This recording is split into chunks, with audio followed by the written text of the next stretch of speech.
I'm going to do that. All right, perfect. So thank you for joining us on a Sunday evening.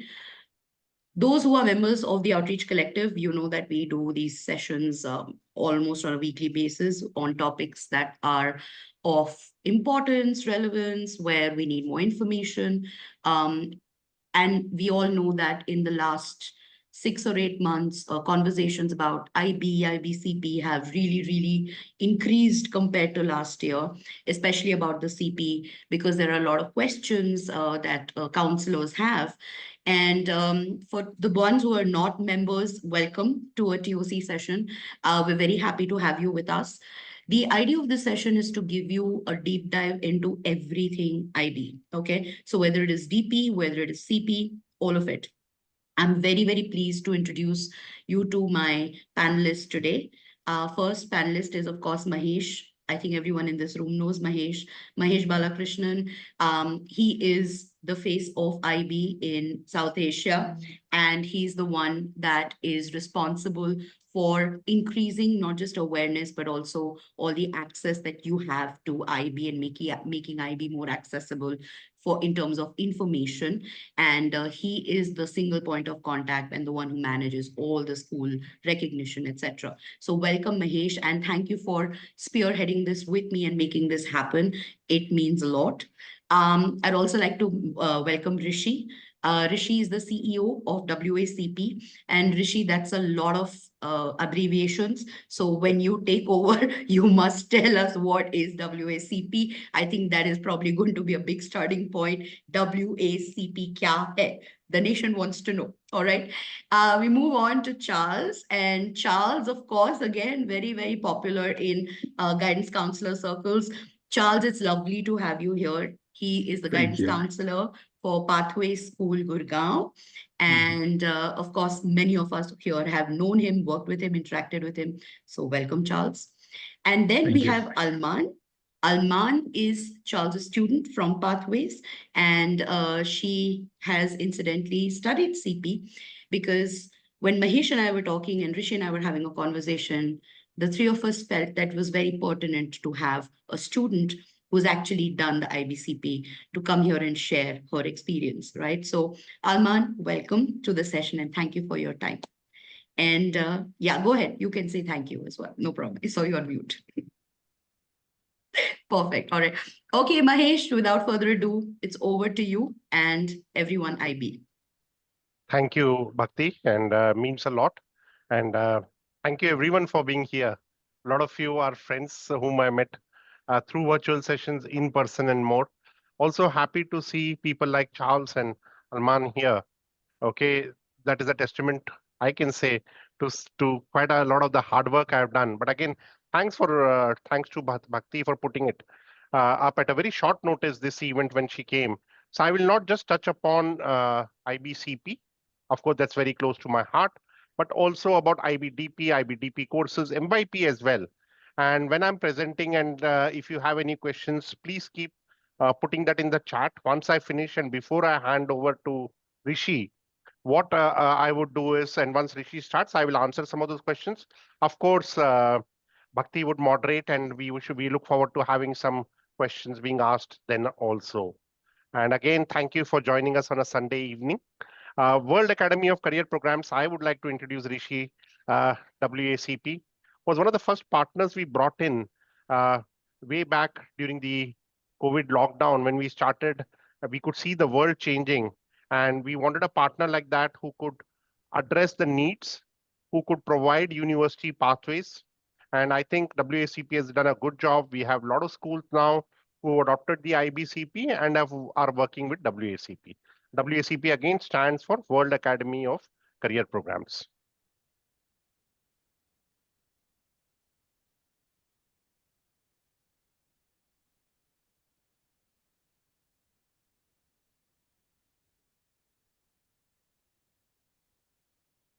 Okay.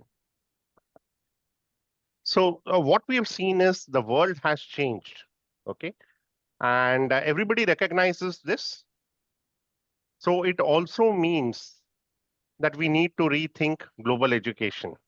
And as always, IB has taken the lead with the IBCP.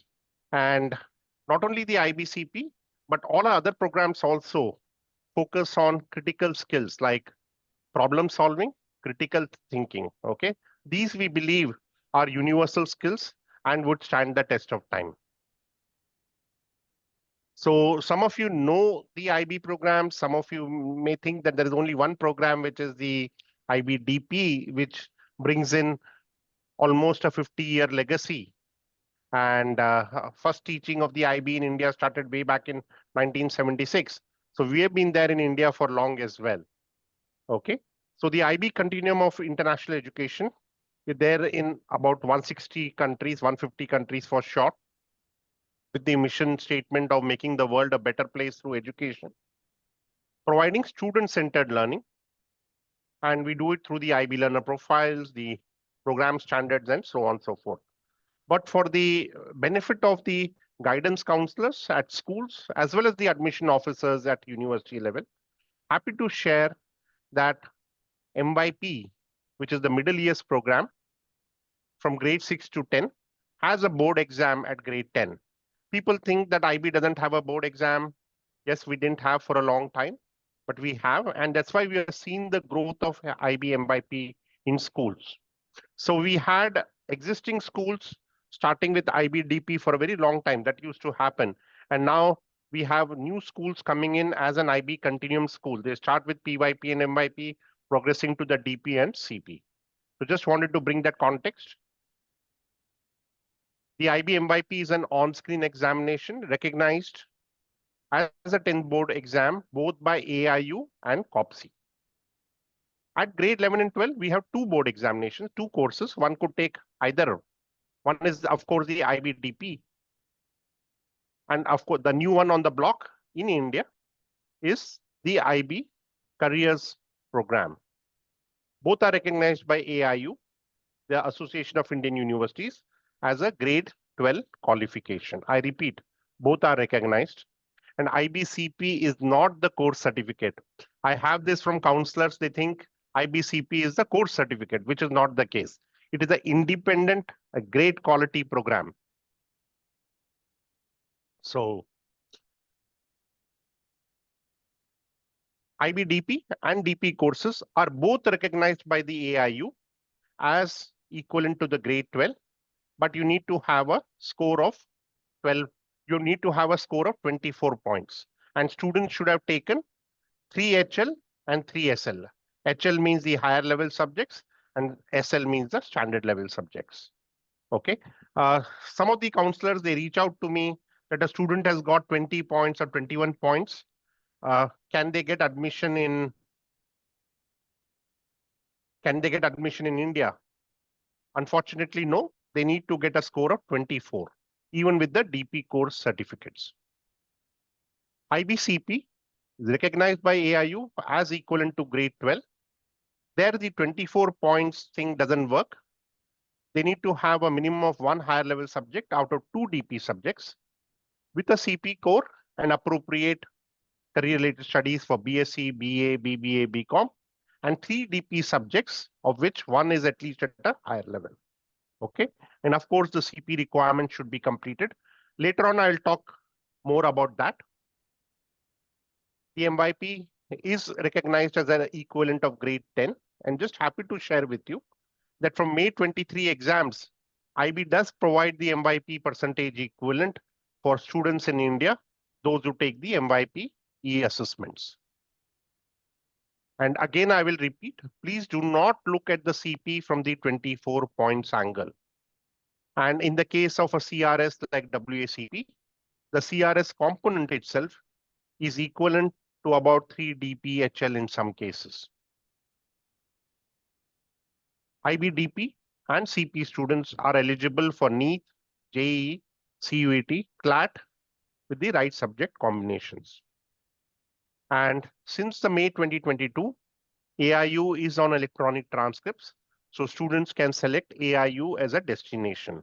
So what IB does is it gives students the choice of selecting up to 6 university destinations, of which students in India or overseas who wish to study higher education in India can select AIU as a destination. It will help them in their equivalence. But please understand, AIU will not send transcript to other universities. Its job is to only provide equivalence.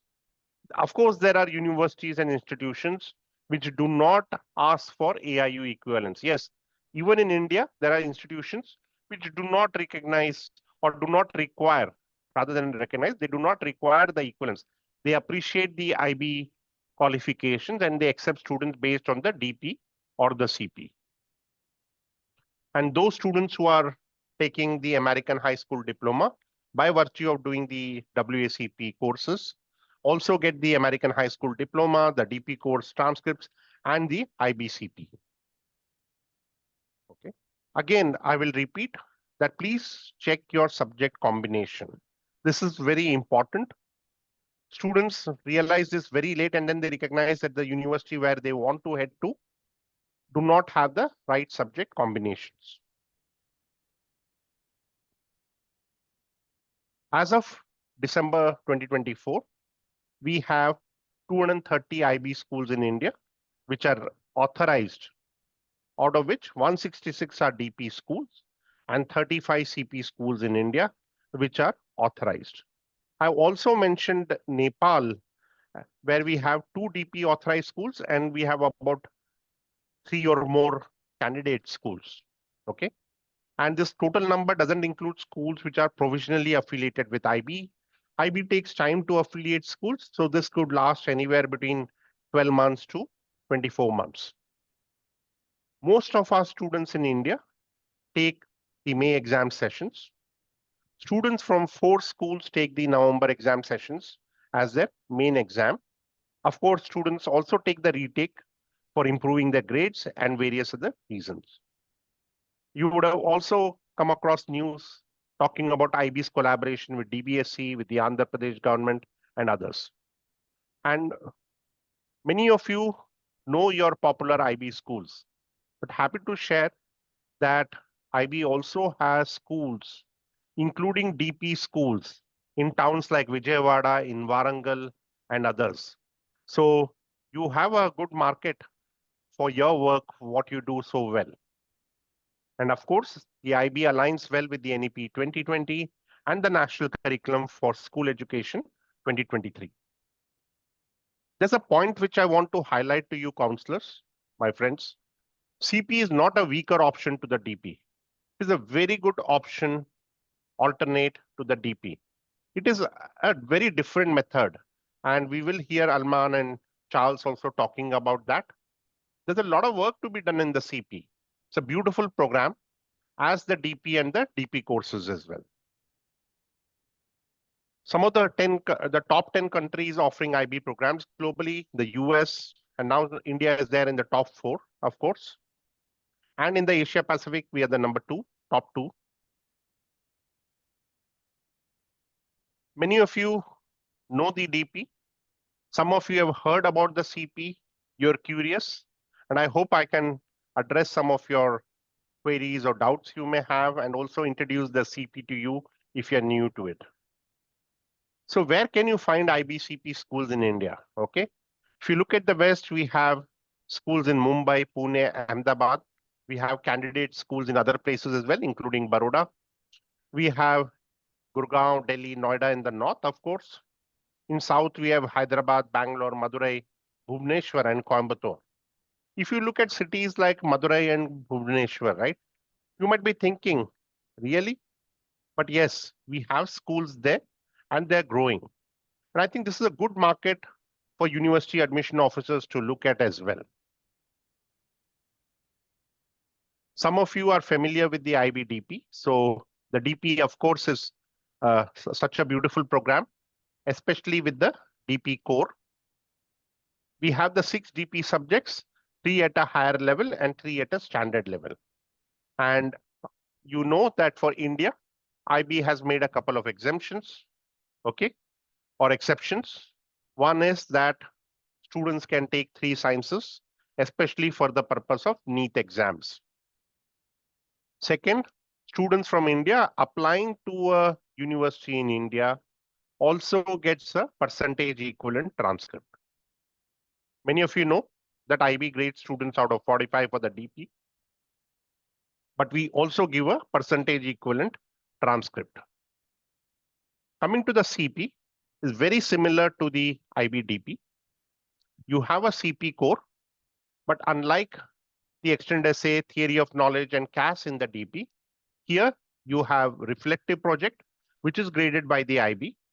You have personal and professional skills, a very beautiful component, a language development component. And of course, like the CAS, you have the service component to the service learning. Okay, which again students can use to build a good portfolio and apply to global universities. Students can do between 2 to 4 DP subjects, so it builds on the DP. The DP subjects remain at the heart of the CP. Okay, and they would do a 2-year study, which I call a deep dive into the career-related component, which Rishi is going to talk about. Students would also do internships, master classes, and much more. So like the DP extend essay, we have the reflective project, but the reflective project also has some flexibility. Like students could do an audio video podcast. They can do a 1,000-word reflection and interview, or they could do a business plan writing and much more. Okay. And like the theory of knowledge, you have a very good program called the personal and professional skills. And the CAS elements are done through the service learning as well as the language development options in the CP core. I repeat, the reflective project is considered as a higher level offering and is graded by the IB for the IBCP core. Some of you have done this many times, but still would repeat it here. So you have the DP courses which draw from the 6 DP subjects, okay? 6 DP subject groups. Students can take between 2 to 4 DP subjects. They would do a career-related component and they would do the CP core. Usually the CP core and the DP courses are offered at school. The career-related studies is also offered at the school, but through a partner of the IB. In this case, today's partner is World Academy of Career Programs, which has the maximum number of schools under their portfolio in India. Okay, that is the IBCP curriculum model. The DP courses are like your board exams, so students would take that in the month of May or in the month of November. And as usual, the DP subject groups are there. Students will take between 2 to 4 DP subjects. They can be taken at higher level or standard level. So how does IB award the CP? The CP will be awarded when a student has completed the course of the study in a specific career-related area, what we call the CRS. The student gets a grade of 3 or more in at least 2 of the DP courses registered for the CP program.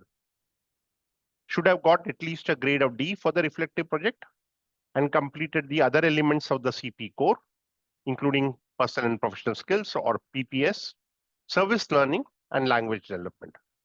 And of course, the student shouldn't have received a penalty for any academic misconduct. Like I said, the AIU has recognized the IBCP as equivalent to grade 12. Also, the students are eligible for the national entrance exams in India, be it CLAT, CVT, JEE, or NEET. Some of the universities in India which recognize both the DP and CP include the IIM Indore, Mumbai University, Ashoka, Plaksha, and others, Chitkara, Christ, Symbiosis, and others. Here, my request is if you are working with a university, national or international, work with me, recognize the CP, and we would be happy to put your logos in our presentations as well. IB has built a good database now, and you are encouraged to have your institution featured there as well. To remove any doubts, just wanted to share that for the IBCP equivalence, if somebody wants to go to BBA or BSc, they can go there with 2 DP subjects, of which one has to be at a higher level, minimum of 1 subject at a higher level, and should have scored a minimum of 3 in all the DP subjects, should have completed the CP course and CRS. For engineering or medicine, 3 DP subjects with 1 at a higher level, and again a score of 3 in the DP subjects. My recommendation is, if somebody is looking at applying for JEE or NEET or CLAT, please go with more than 2 DP subjects at a higher level, preferably 3. It will help your case both from an entrance exam point of view and a university or an institution admissions point of view. This is my request for the university admission officers. Give a place of prominence to IBCP in your admissions eligibility criteria as an acceptable entry qualification. We have a good pool of students coming from India. They'll be very happy, and I'm sure those with your KPIs, it becomes essential for you to work towards acquiring this large pool of students who will be coming your way in the next few years.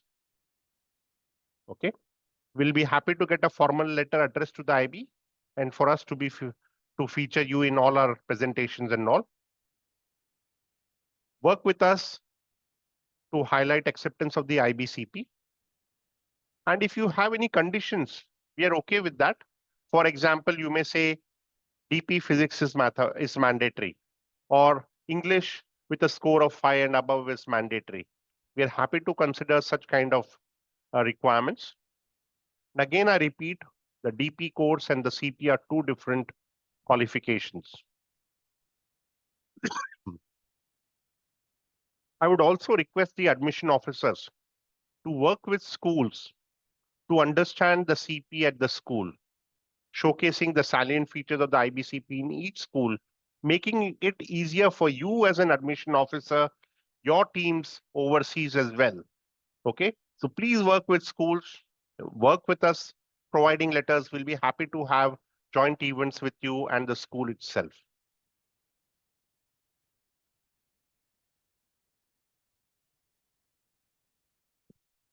For school guidance counselors, my request is work with schools, your partner schools, where you're working, where you're collaborating, for them to create effective CP or DP landing pages, reassure students and schools on CP acceptance and how to apply.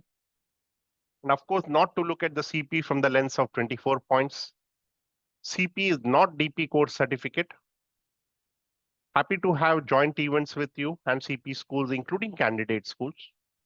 We'd be happy to welcome some of you to parent and student orientation seminars at specific CP schools. The IBCP student is a very different student. Is well prepared for university. She would have done internships and is very sure about applying his or her learning. This is one example of how King's College London does. We have the IBCP acceptance there. They ask for 3HL and so on and so forth. And some of the students with IBCP and WACP have also gone to King's College. The IBCP student receives a couple of qualifications, one from the IB, which is the IBCP, also from an organization like WACP, which provides them additional qualifications. These qualifications also help them at university, at the workplace, and much more. My credentials, if somebody wants to reach out to me, this is there. I'm happy to take questions later on and through the chat. Thank you. I'll pass it to Rishi now. Thank you very much, Mahesh. I'm just going to quickly share my screen.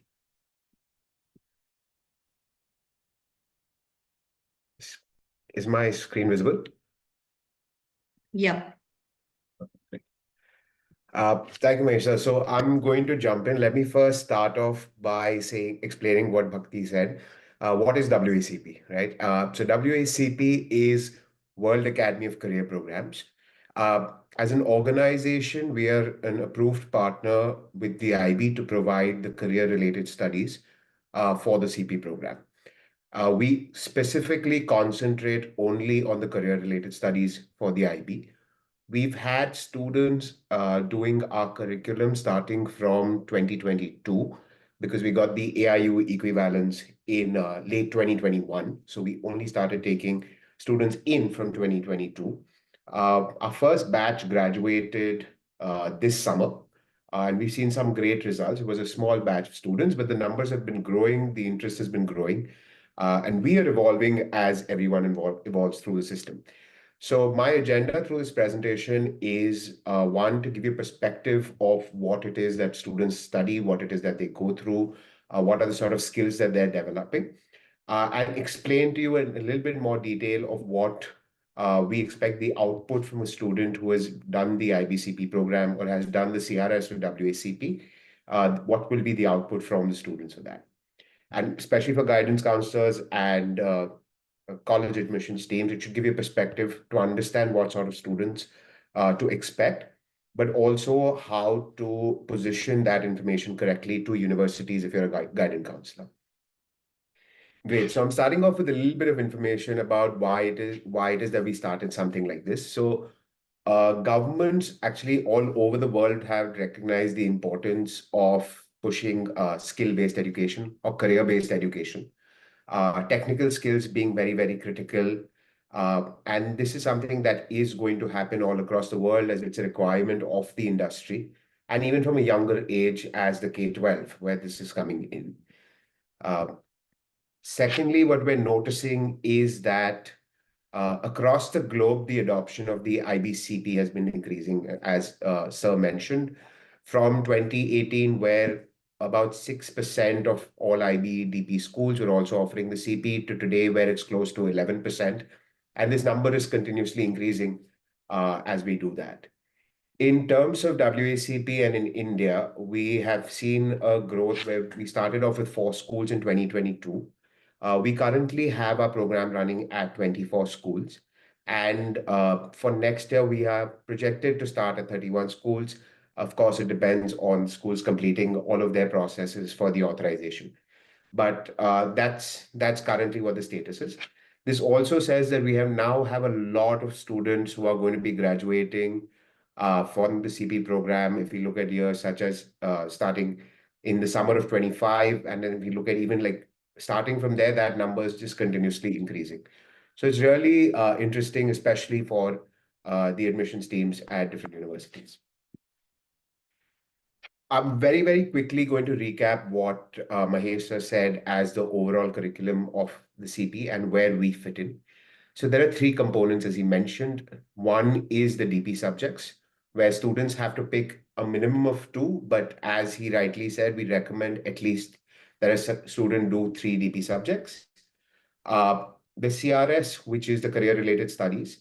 In the case of WACP and in our approval with authorization with the AIU, we have our entire curriculum, which is 720 hours distributed over 2 years. This is also distributed between theoretical learning, practical learning, workshops, and others, which I will show you as we move ahead. And then finally, it's the CP core, which has all of its 4 different components that we went through previously.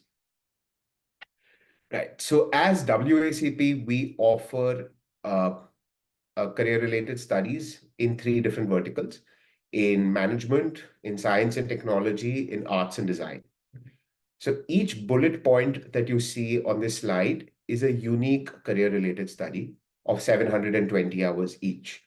What I mean is that a student will either do business administration or sports management or event management or accounts and financial management. So just giving you an example. So we have business management, we have sports management, event management, accounts and financial management. In science and technology, we have artificial intelligence, we have data science and analytics, we have nutrition and dietetics. In arts and design, we have filmmaking, new media, and we have design. Our 2 most popular curriculums at this point are business administration and artificial intelligence. But where we're seeing a lot of interest and growth, we're also seeing a lot of it in design, where students are interested to get into that field. we have a lot of students who are athletes, so represent either the country or represent their state, who have taken up sports management. And we also have direct pathways to sports management undergraduate schools in Europe, where students who have completed our curriculum and have completed the IBCP can get direct admissions. But where students are more aware about the type of pathway they want to take in the future, or what type of career pathway they take, we see those students taking some of these more specific programs. But when we have students who are more interested in the world of business, then we see them in business administration. In engineering, we know that coding and artificial intelligence is critical now to every field of engineering, and therefore we see a lot of students also taking one of those. And what I'm going to do is I'm going to deep dive a little bit into both business administration and artificial intelligence, just to give you a perspective of what it is that the students are going through in the 2 years. So like we mentioned, they have their DP subjects, which is they can take something like an English language and literature, or they can take an economics or mathematics. Students work with the counselors at the school to decide what to take depending on their depending on the type of university that they want to go to, or the type of country and the requirements out there. We recommend that you have English, mathematics, and economics maybe, or one of the social sciences. This combination generally covers the requirement of a lot of universities, especially when we look at maybe the US, or even when we look at the UK, for example. All right, so coming to the career-related studies specifically. So the first 3 parts out here are the theoretical aspects. So students learn in-depth information around management and how does a business work. Then they study marketing and research, where they understand how digital marketing is done, what is the basics of marketing, how do you get customer insights, etc. Then there's accounting and entrepreneurship, where they understand accounting. So they understand how to read a statement, how to make business decisions based on a financial statement. And then there's entrepreneurship, and the difference between entrepreneurship and business administration is that entrepreneurship is about starting a new business or starting a new product, whereas business administration is about an existing business and managing that. So these 3 components were the theoretical aspects of the curriculum. And the next 3 would display what is the practical aspect of the learning process, right? So our students have an industry engagement.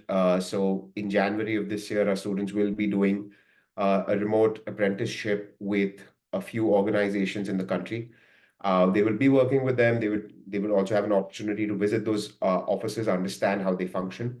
They'll be working on a real project that the companies are facing and working with them to solve that. They come with the knowledge that is required by these organizations. The organizations are very, very clear about what the students have studied and how that can be applied in their organization. Then we have master classes, case studies, and workshops. So we bring in a lot of senior folks from the industry, both in India and globally, who come and speak to students and explain exactly how they're using the concepts that are taught in the classroom in their companies or in their organizations. Drawing that bridge is important for the students to understand the impact of what they're actually studying in the classroom, but also gives an opportunity for these students to build a network. I know that we had one of the directors of product management from Instagram in New York as a masterclass host, and we still have a few students of ours who interact with him regularly. And this has been over a time span of 7 months. So things like this are a great opportunity for students to build their network around that space. And finally, a very interesting part is the capstone project. So our capstone project happens at the end of year 2, where students will utilize all of the concepts that they've learned over 2 years in a 10-week-long project or based on a very, very specific real-world problem, and put all of that together. So career pathway in business administration, for example, would be great for a student who is looking to get into any sort of role in business. It could also be an early stage where they want to explore what are the different opportunities or what are the different agendas that happen. This also makes it really useful for them to make better decisions when they go to university, to decide what are the sort of electives that they want to pick, what are the sort of majors, minors that they want to go for, and they can start doing that earlier. And the universities that I have interacted with, they understand this and they realize that there is that value. They're seeing that value addition in the classroom from those students. I'm just going to give you a very, very brief overview or an example of what the Capstone project is. And this will give you a perspective of how the CP program is slightly different. So there is going to be, it's a 10-week project where the students will work in teams of up to 4 members. At the end of the 10 weeks, they will be presenting their business plan. In this case, this year, students are working on a market entry strategy, so they can pick from any of the 5 brands mentioned here. And they will be presenting this to a panel of experts, which will have industry experts, investors, professors from universities, and SMEs from specific fields. And they have to do this by not just creating their plan, but there are certain requirements of them. For example, if they're going to be setting up a shop, they need to actually go down to malls, identify locations, understand what's happening in terms of footfall, and those different aspects of those business. So it is also important to take them out of the classroom through these projects and take them on ground to understand how some of these things happen functionally. And that's where the CP program comes in, which is bringing in the practical aspect and the real world examples. And what you'll notice is most of the brands mentioned out here are the brands which are looking to enter the India market. All right, so now I'm going to jump to artificial intelligence and quickly take you through that. Very similar structure in terms of everything. For DP subjects, it's either physics, chemistry, or mathematics, which we recommend if a student wants to do engineering later, or physics, chemistry, biology if they want to do medicine. Depends on the country and their requirement. For Singapore, for example, I think chemistry is the most important when it comes in medicine. But yeah, coming back to the career-related study. So students will understand in depth what is happening in terms of programming. So they will be they will be working on problem solving. They go through 108 hours of Python programming and AI programming, where they get their hands dirty in writing code. They also build a skill set of full stack developers so they can build front end and back end software. This makes them have the right skills to join as a junior software developer in a lot of organizations. Then they actually come to the AI, machine learning, and data science. So in that, they understand what is happening in deep learning, what is happening in generative AI, how to utilize generative AI.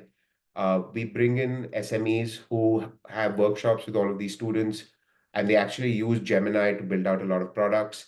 And I'll show you some impact a little later. Mathematics is critical in understanding artificial intelligence. So students do study mathematics, but rather than studying mathematics theoretically, there's a lot of applied learning and seeing how you can actually apply mathematics directly to your artificial intelligence problem statements. Again, for AI, students have industry engagement, so they're involved in working with organizations, working with companies on projects where management of the company is overseeing some of these projects. They have their capstone project as well, which I'll come to later.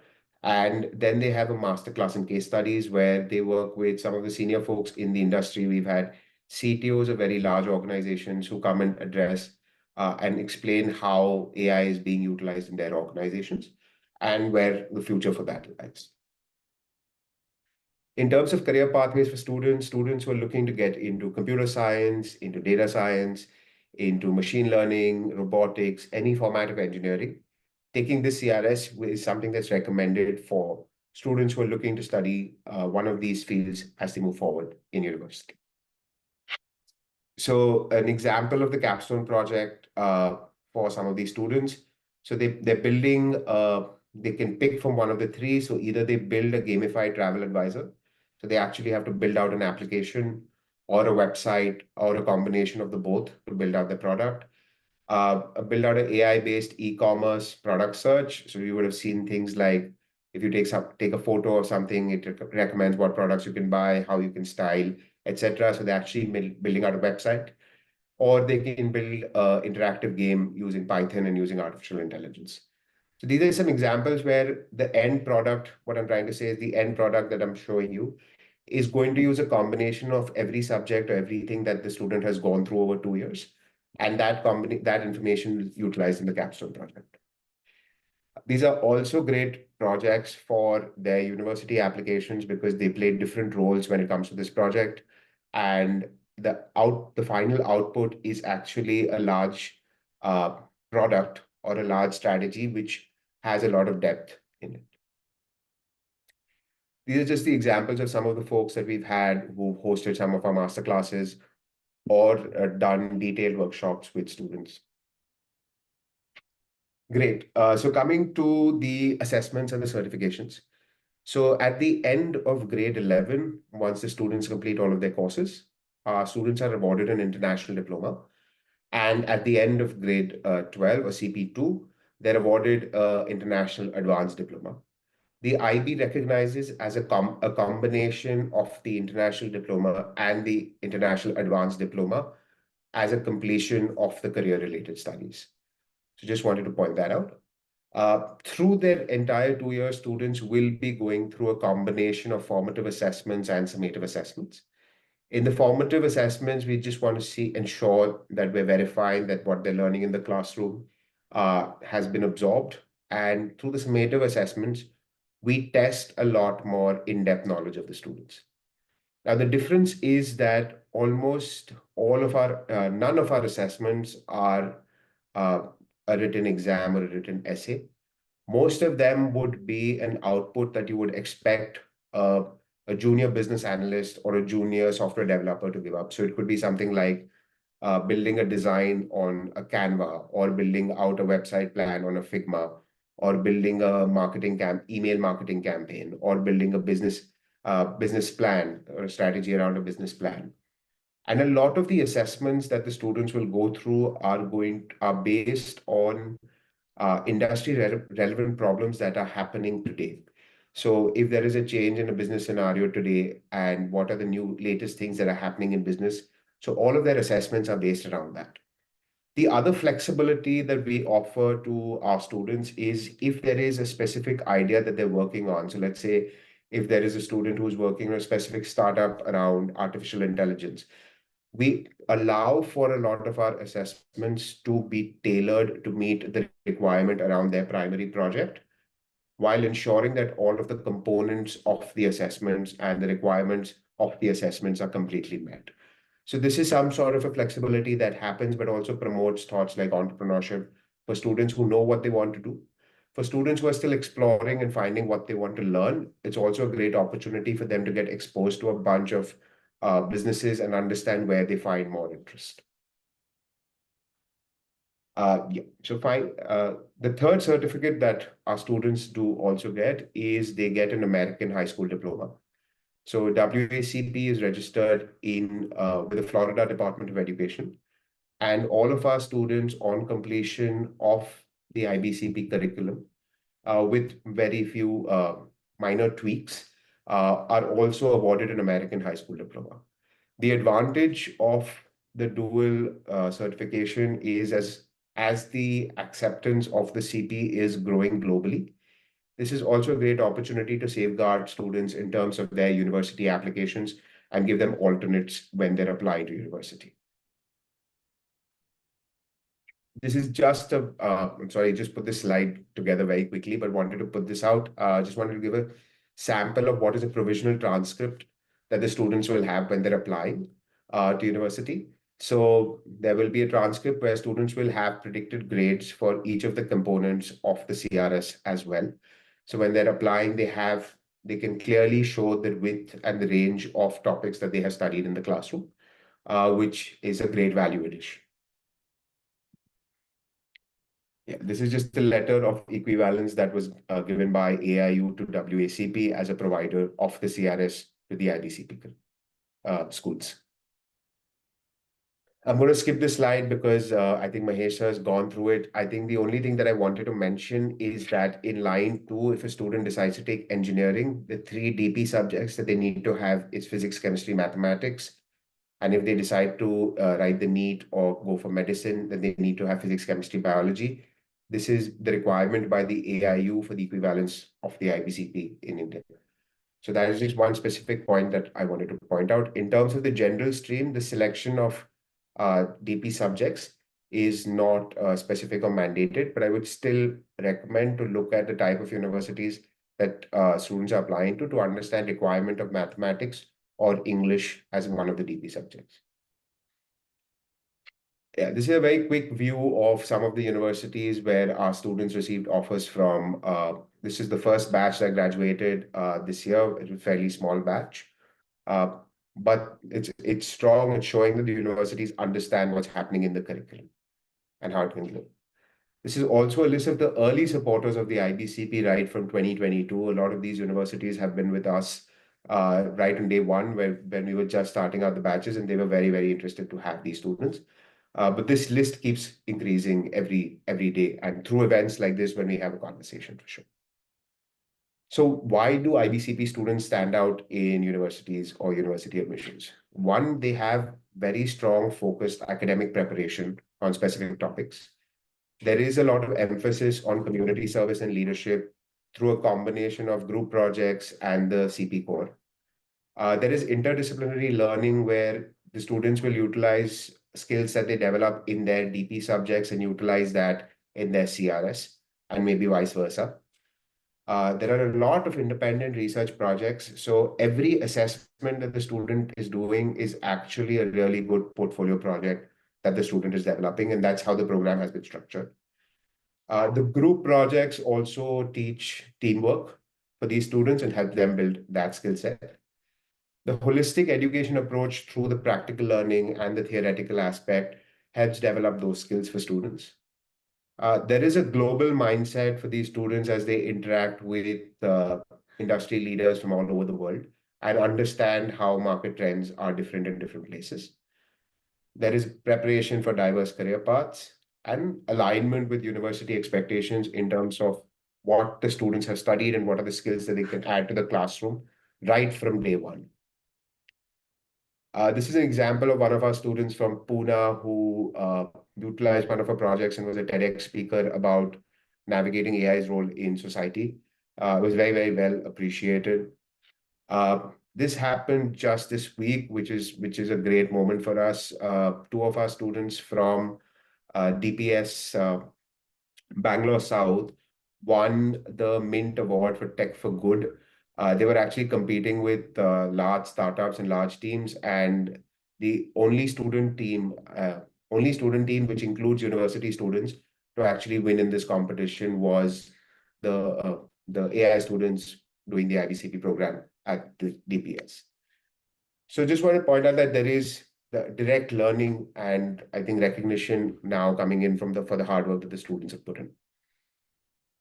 Yeah, but that is all from me very, very quickly. I'll also be happy to answer questions in the chat while Charles addresses all of you and can tell you a little bit about his experience.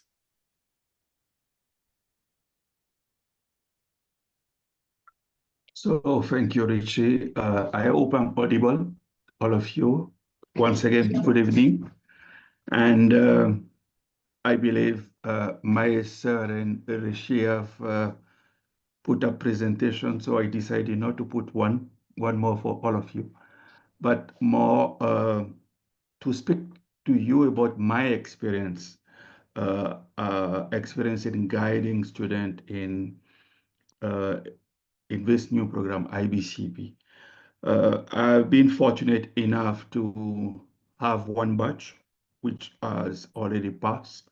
So last year at Pathway School Gurgaon, we had our first IBCP batch. We passed out with about 11 students. Out of the 11 students, only one remained in India. 10 others got admission in various countries, but mainly went abroad. I'm here today evening with one of my students who is going to tell you about experience. But before I hand over the platform to her, I want to come back on several points that Mahesh and Rishi mentioned, and I want to give you my perspective, how I deal with both cases when it comes to our, I will say, our office as career and college counselor. The first one is acceptance. Yes. Most of the queries which all of you will get, all of us will get is IBCP accepted? Yes, my sir has emphasized on that. It is accepted. Being in India or abroad. In India, it's accepted by organization like AIU. And when it comes to the subject, AIU will ask you 2 DB subject, 3 if it's specific kind of engineering and anything else. But by experience and having seen how the struggle came when it was a time for me to place my student, 2 DP subject may not be sufficient. So what I have implemented starting this academic year is that the minimum that student, minimum DP subject that student will take is 3, with English mandatory, and the 2 other DP subject based on their interests or whatever we want to learn. Out of these 3 subjects, one should be at HL level. The 2 other can remain at the SL level. But if they want to take another HL, it's entirely up to the student. Some of the students go all the way till 4 subjects. Alman is one example. She has 4 DP subjects, and she will speak to you about it and how she manages 720 hours of CRS and the DP subject. Coming to how it is divided, yes, it is completely different from the DP, where 45 is the total, 24 is passed. The IBCP, once again, as Mahesh said, has nothing to do with the 24 marks. It's completely different. You have a CRS portion and you have a DP subject, which comes together and then is provided the diploma. The program diploma is awarded to you. One thing that I want to tell you is that if a IBCP student has his the core subject done properly, he can claim up to 32 IB points, only the core. So that is already tremendous. And depending on the number of DP subject that he has, it becomes very easy for him. As of today, I have not faced any, I will say, rigid refusal to take any application for my student.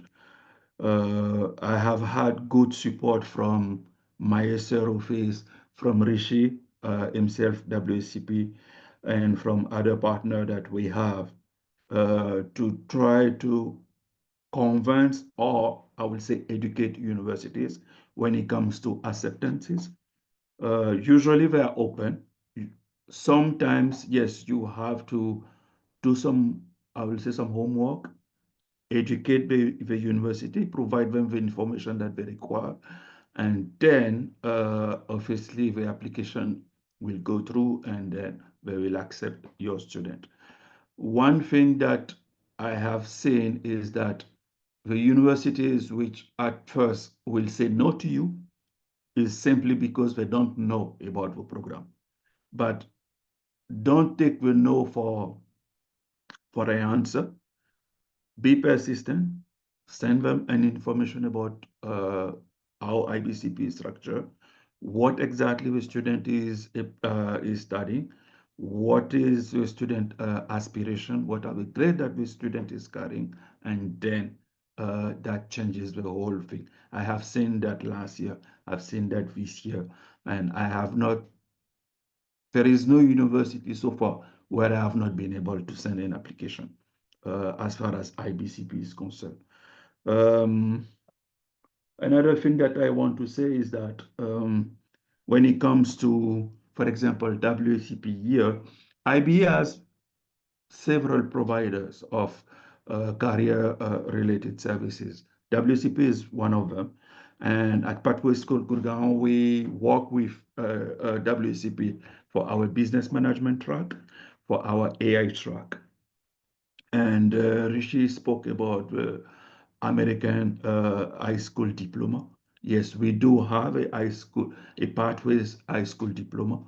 And that itself, in addition with the IBCP, opens doors so easily when it comes to application.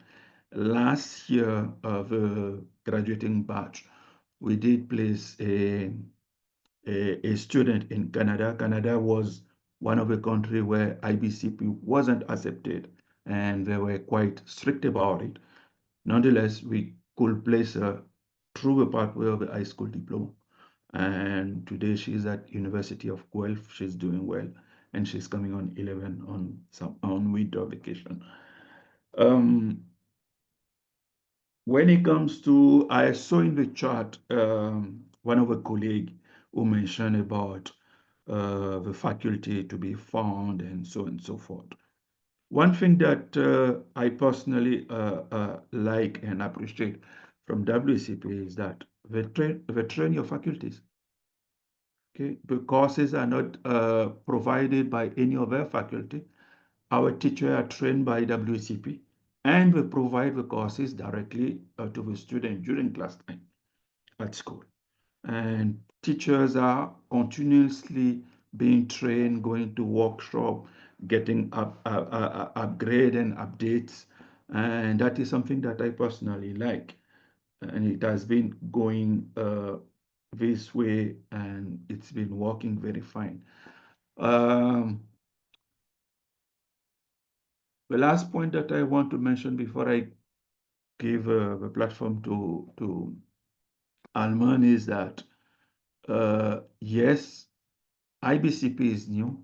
A lot of people have this confusion between IBCP and IB certificate, thinking it's the same. No, it's absolutely not the same. And IBCP is not for I will say, less academically inclined student. In fact, personally speaking, I believe it's more challenging than the IBDP. And if a student is not inclined to really study, or is not inclined to, he doesn't know exactly what he wants to do in life, IBCP won't be the program for him, because you have set that child directly for failure. It is a program meant for those who know exactly what to do.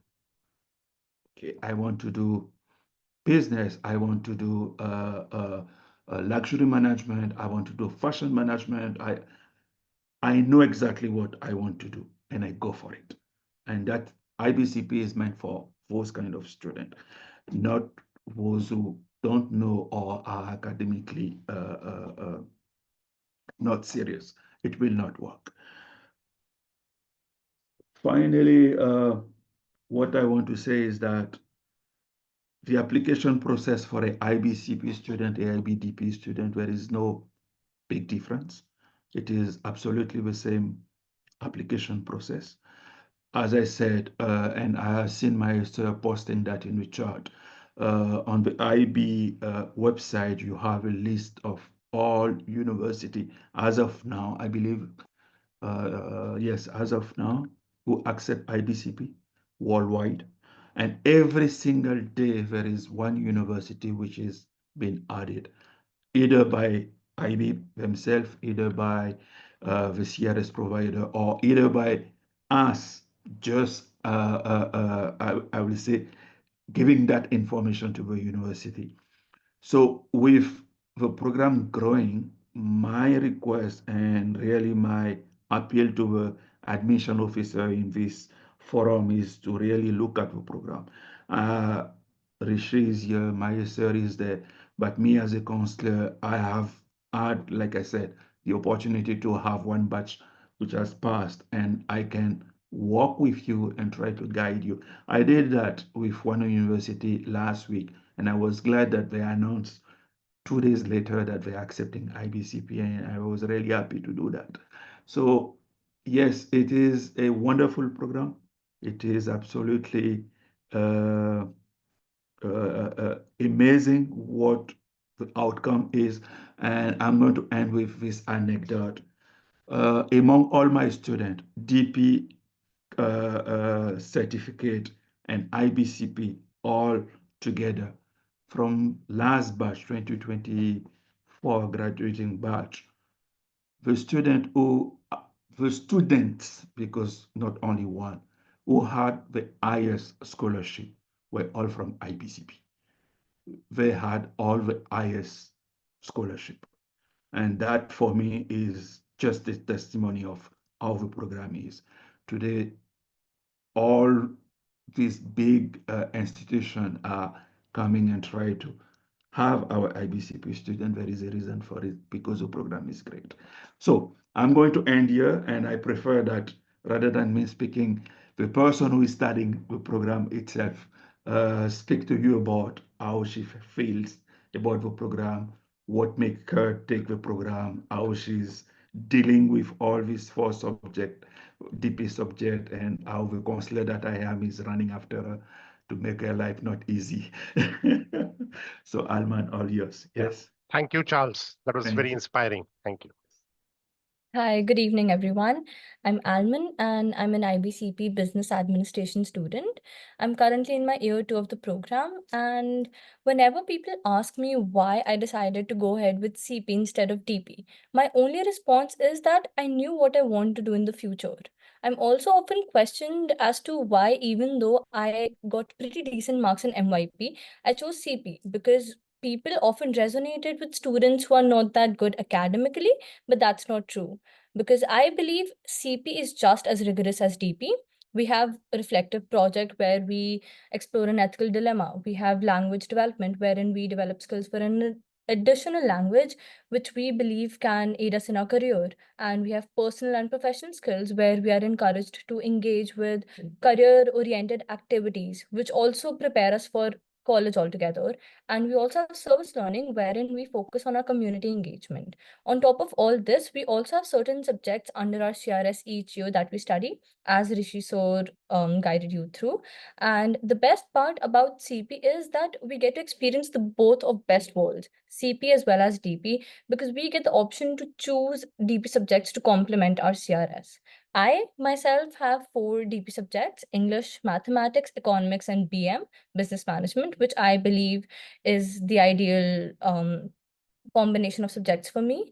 And because I have BM as a DP subject, I can assure you that alongside with my CRS Business Administration, the main difference that I've noticed is that BM is just barely scratching the surface. Even though it encompasses all the basic concepts, it is not letting me get that deeper into it as compared to business administration, because it provides me the opportunity to get deeper into those concepts over a span of 2 years, while also applying my learning through our individual and group tasks that we have for each and every subject.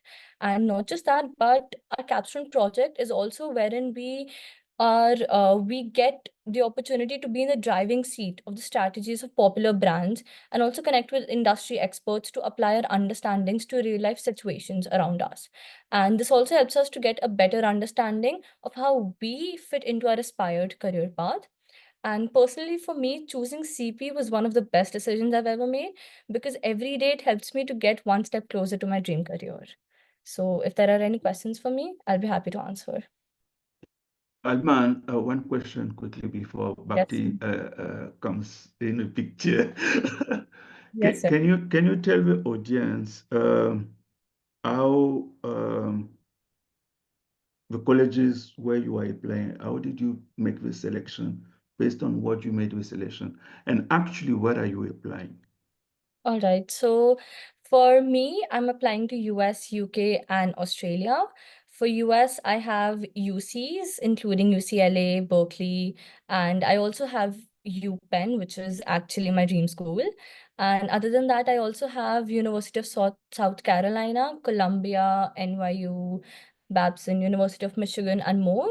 Whereas for UK, I have King's College, Warwick, Durham, LSE, and more. And I'm also applying to Australia for University of Sydney, UNSW, and Monash University. And the main factor for me was not which universities are accepting CP, but actually which ones have the best business school, because it wasn't a concern for me to get confirmation from them for being eligible to apply, because all the universities that I reached out to in order to confirm that if I'm not, like, whether or not I'm eligible to apply as a CP student, they only said one thing to me, that if you're eligible, like if you fulfill our admissions criteria, you're welcome to apply. Because universities also accept homeschooled students. So our program is still IB, I'd say. So they just said that if I meet their admissions criteria, I'm happy to, like, of course I'm eligible. But the acceptance is what you also told me. The acceptance depends on my holistic profile and not just me being from IBCP or IBDP. All right. Yes, Charles, I see you looking at me. Okay, I am wiser in the last 60 minutes for sure. Personally learned a lot, and thank you, Mahesh, Rishi, Charles, and Alman. We have a few questions that still need to be answered, and just for the sake of, because technology, so the session is recorded, and therefore everything that's on chat will not go out to those who are not here live. So just wanted to repeat a couple of the questions and also get a verbal response for greater clarity.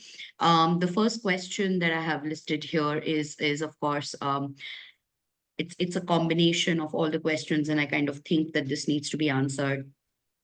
What kind of a student is the ideal CP student? I know now you said that the students who are clear about what they want to do with their lives, and of course, it's not less rigorous than DP, is what Charles, Mahesh, and Rishi have amply and clearly, and so has Alman reiterated. But could we get a less theoretical answer? So, for example, there are enough students who are very clear about what they want to do, but they want to do DP. They want to do, maybe another curriculum. What does CP add in terms of value? That's part one, that maybe another curriculum cannot, or DP cannot.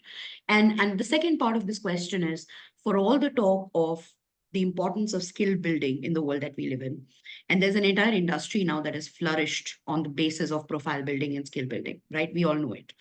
When CP as a program is literally dedicating its curriculum to that, why are we still seeing so much resistance from, say, the Indian parent or the Indian school? Like, what gives? What is the problem? What's the challenge? Whoever wants to take it. Rishi, Mahesh. Rishi, I you're will on take mute. it first. Sure, go I ahead. will take it first. So there are two kinds of students who take the CP. Okay, there are students who know that the grounding is still the DP, but they do not want to take, say, math, for example. IBDP doesn't give you that flexibility. The CP does, right? One. Then second, if I am a student wanting to go, say, for example, University of Washington, okay, and want to do computer science, the computer science is offered based on my GPA at year one. So whether I'll get computer science or not, I will know only at the end of year one. Yeah. Here, if I'm doing AI, say, as a course at grade 11 and 12, I know whether I can cope up with that, or even if I don't get, I have enough grounding in AI or a computer science related topic or a subject, deep dive, and I'm competent for higher education as well as industry. And there are multiple other things happening around that. This is just an exemplar, right? In terms of the resistance, because I know that Charles, Rishi, and others will also contribute to what kind of a student, and even Alman can answer that. I see in India right now a resistance, right? Because people, from parents especially, people are still seeing from the lens of what is hot today. The JEE, the NEET, lot of news, aspirations, and all of that, right? We can't blame the parents. Okay, schools need to be more open, and parents will change. We'll see that change happening. We all need to do our part to make that change happen. Thanks, Mahesh. Charles, Rishi, go ahead, unmute yourselves and keep yourselves unmuted through the Q&A. Go for it. Jump in. What I would say is the type of student who should look at the CP program is someone who knows what they're interested in, or wants to explore a certain field. It's not always that, right? Maybe a student does the AI program and decides that it's not computer science that he's interested in, wants to get into electronic engineering, etc., or understands what they want to specialize in. They also want to do something that's a little bit more hands-on. They have a skill at doing something that's a little bit more hands-on. We recognize that the student's going to be spending a significant amount of time on one topic and deep diving in that range. So if they have an interest in that space, that's especially useful, right? They can build off of that. So I think that's a really, really good use case for it. So there is some specificity to it, but there is a lot of general skill as well. So AI is a skill that if we don't have in 10 years, and I was reading the responses in the chat, Bhakti, you clearly answered that. But if AI is going to be a skill that we don't have in 10 years, we're going to be left behind, especially people who are on the engineering side and things like that. So that's a skill that is more generic even to all of the engineering or technical fields as we move forward, or so is a business administration. So it's more about even vertically, if you're a little bit more aware, those are great students, but they also have their hands, want to get their hands dirty, do some more practical, get some more practical experience. In terms of when I have interacted with parents in India, my feedback has been that I've generally seen that students are very, very interested when they see the curriculum, they see what they're studying. Schools are also very, very excited in the entire process. Parents, of course, come from a little bit of resistance because parents come from a little bit of place of fear. They don't want to take a risk that may be unknown. I think one of the biggest solutions to that is a session like this that is happening today, when all of us are educated about the CP program and you get multiple people confirming the quality or the output of the CP program, it takes away the fear from the parents significantly. I think as the ecosystem gets more knowledgeable about that, it's going to have a significantly more positive impact on the parents where the fear will not exist. That's one part of it. The other part of it is as these batches graduate and as we see the results that Alman is having in the universities that she's going to and the university she's applying to, that also eliminates all the other fears that parents have, which is often related to what are the universities that their children can go to. So these sort of changes, both of these things will take away those fears. It's a matter of a little bit of a time, but also effort from our end would be to educate the ecosystem about the program and the quality of the program and what the output actually is from that. Yeah, I mean, hey, Rishi, anything disruptive is Bhakti? scary, but Yeah, sorry. agreed. Yeah, go ahead, Mahesh. Rishi, excellent answer. I just want to build on that further. Parents and schools also sometimes think that the students are not aware, but this is a very informed generation. They know, they Yeah. may not articulate it, but they know what they want to do. That's one. I'll give you an example with a lot of the OTT coming in, right? I see increasingly when I go around schools, many of them want to follow legal studies because the suits or some other program has created an impact. And if you look at a provider like WACP, they have a course in legal studies. Now, what it does is, if a student does that, they may experience it and say, okay, this is great, I want to pursue it further, or switch. Okay, both are good.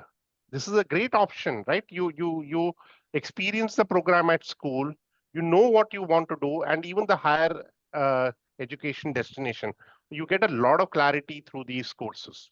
Yeah. Absolutely. Charles, do you want to chime in before I move on quickly to the last few questions? No, I believe Richie has kind of summarized the idea that I had. The only thing that I want to add is that yes, parents are they're afraid. Okay, they're afraid of a program. It is new. It is not the 60-year program that that was there. It is a completely turnaround. And yeah, yes, coming back to one your question as to what is the difference between the IBDP and the IBCP, I would say that the student who wants to take the IBCP will end up at the end of 2 years with more skill. He will be professionally more apt to get into even the workforce if he wants to, rather than the IBDP. One will be more theoretical, one will be more practical, right? Yeah.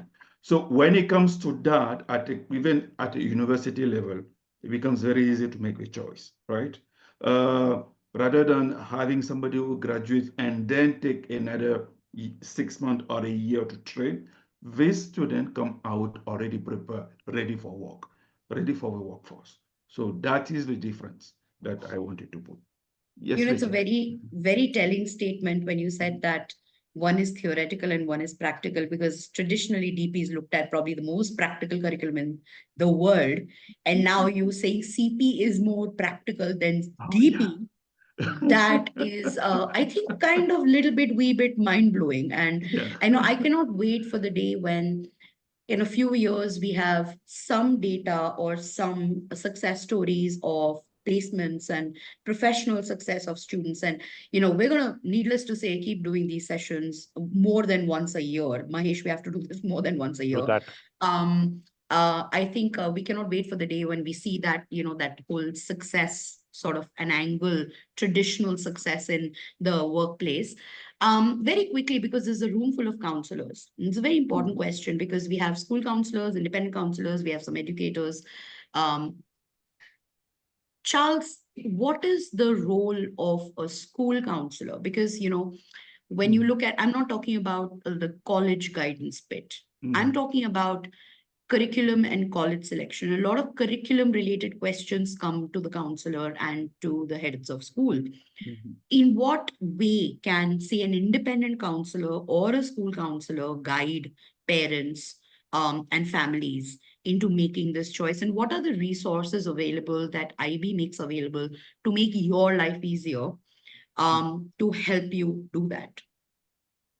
There is a whole section in the IB website pertaining to career counseling.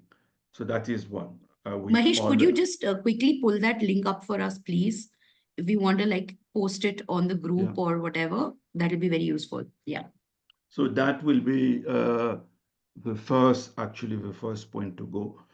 There are several, I will say, groups or counselor groups pertaining to IBCP, for example, to which we can refer in case of question or whatsoever is needed. But yes, when it comes to practically how it is done, I would say I'm missing the word. It is just as simple as discussing, for example, with you, Bhakti, saying that, yes, I need this student to be placed here. I need this student to go there. And can you help me identify this kind of, these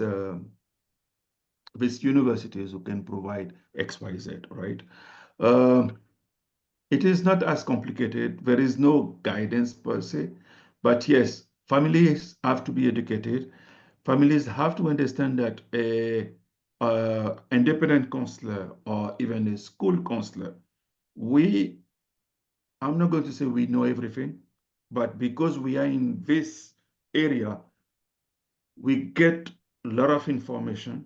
We have people like Mahesh, we have people like Rishi, we have experts with whom we communicate every time.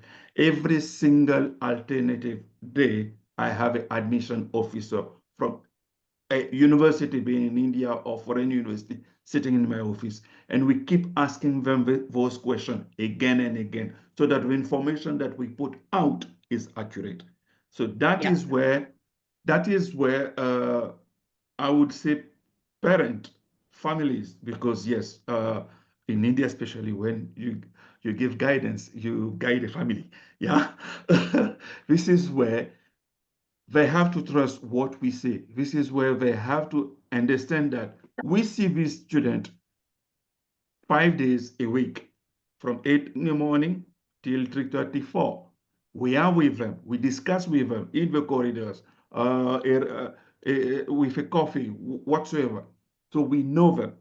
Yes, they live with them, but we know the other person, and we can see where this person is going to be. I believe it's Rishi who mentioned that parents today, they are still stuck in these 4 careers: medicine, engineering, and so on and so forth. Yeah. But kids today are way ahead of the parent. But because they are kids, when they speak, that credit is not given to them. And today, because of the kind of programs that we have, Kids are aware of that. The counselor is aware of that. And ultimately, it becomes like the counselor and the child kind of made an association to try to convince the parent for so and so forth, right? So what I mean to say is that it all comes by session like that. It all comes by education. It all comes by all of us being educated by the program, by what is going on, and putting the word out and try as hard as possible to make the parent understand. I'm going to take another anecdote. Yeah. This year, I had a lot of resistance from parents about IBCP. A lot of resistance. But I had to explain to each one of them what I see in the child and where I believe the child will reach if they allow him to take this program. Which at the end of the day becomes mind-blowing for the parent when they comes to that realization. They're like, oh, we did not see that. Say, yes, this is where your child is heading. So please provide him the avenue for it. If you don't allow him, what will happen is the first degree will be yours. But this child is going to jump later to do what he wants to do. So yes, I believe it's something that we all have to do. We all have to continue, I will say, for the interest of the student, because that's all matter to me.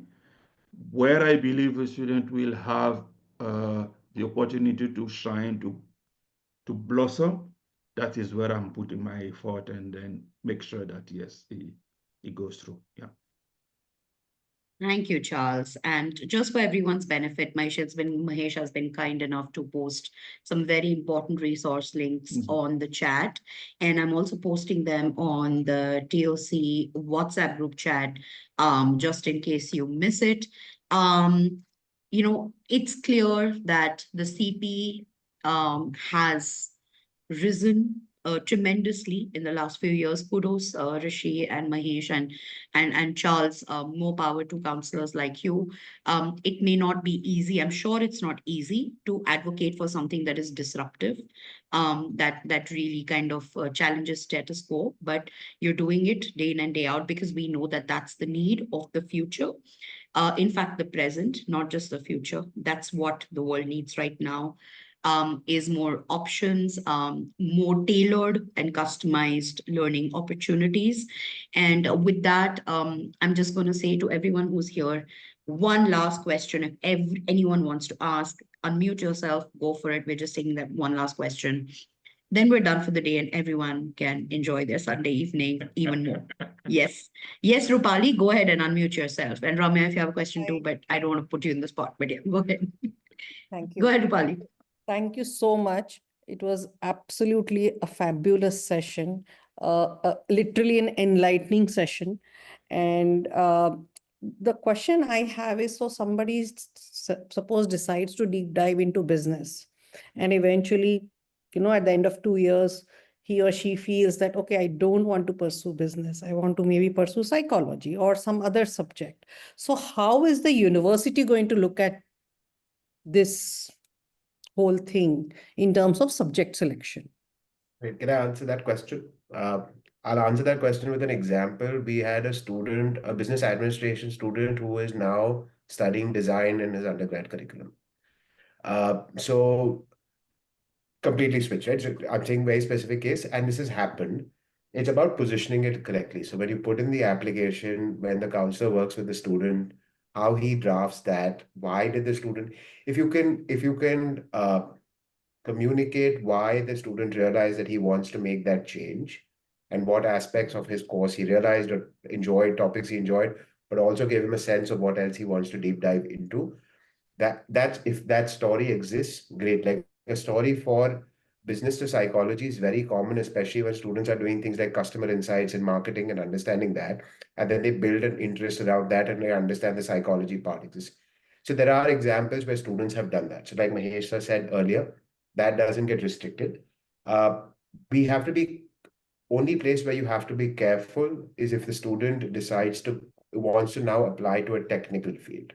right? So if they decide to apply to an engineering school or a medicine school where they have very specific subject requirements on the sciences or something of that sort, and if that is not one of the DP courses that DP subjects the students are studying, that part can become a little tricky.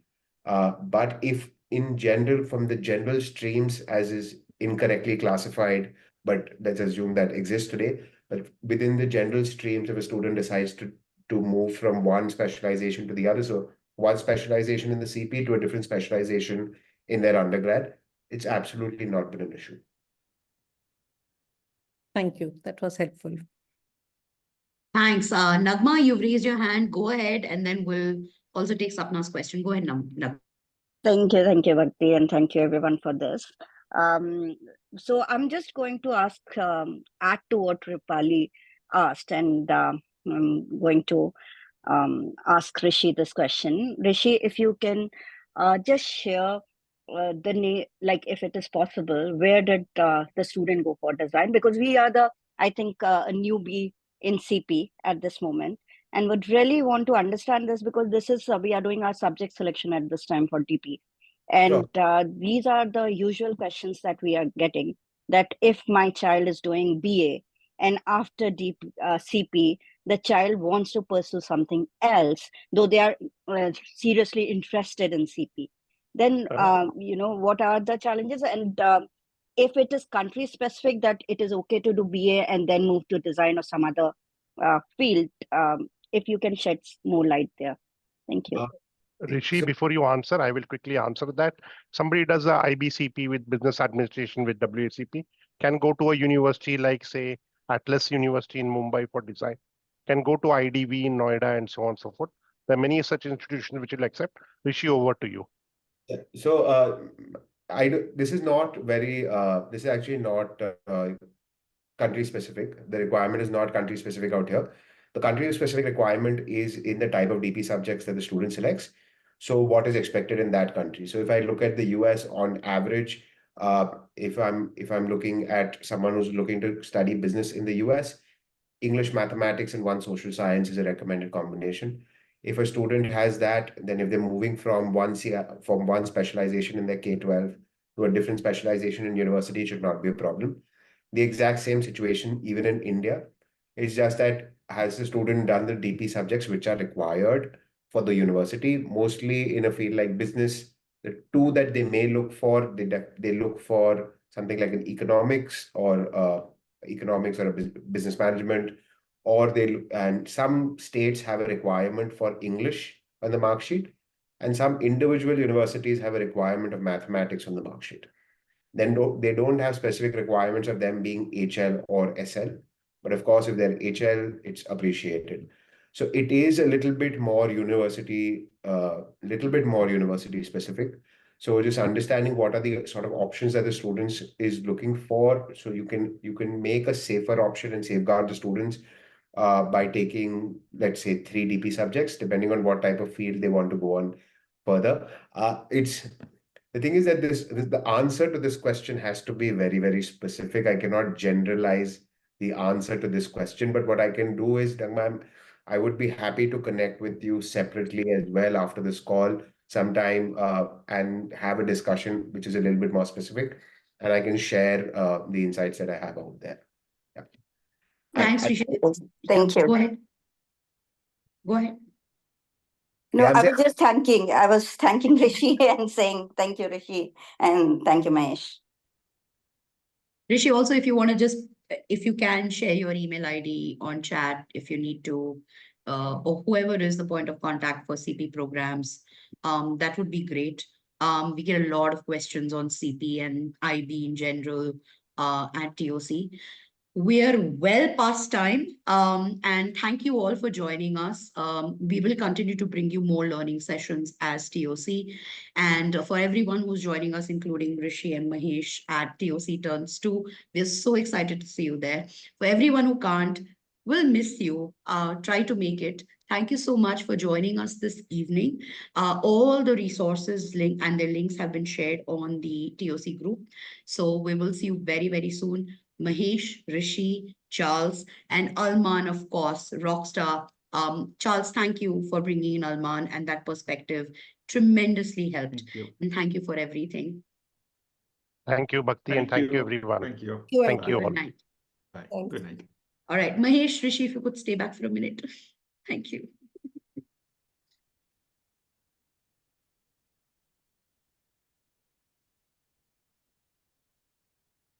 Still have 9 participants who are probably just logged in. I'm just going to We had about remove them. 29, 30 participants overall. Good. No, we had over 40. Unique, I'll give you the report. Just give me a second. I'm just going to make sure that the others are. Puneet is there. Yeah, I'm just These 4 are removing there. you. Yeah, just Puneet. That's it. Now it's the 3 of us. Thank you, Bhakti, again.